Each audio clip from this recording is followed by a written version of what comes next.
সকল পরোক্ষ কর গ্র্যাজুয়ালি রাষ্ট্রকে বিলুপ্ত করে ফেলতে হবে।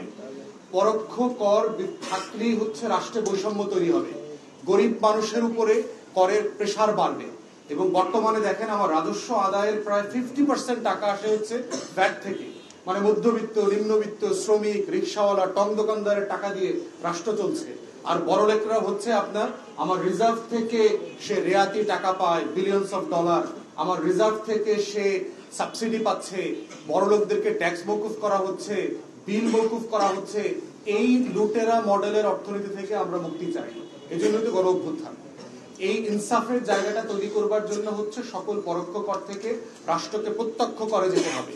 উপার্জন ভিত্তিক কর, যিনি বেশি আয় করবেন তিনি রাষ্ট্রকে বেশি দেবেন, যিনি কম আয় করবেন তিনি মোটেই দেবেন না।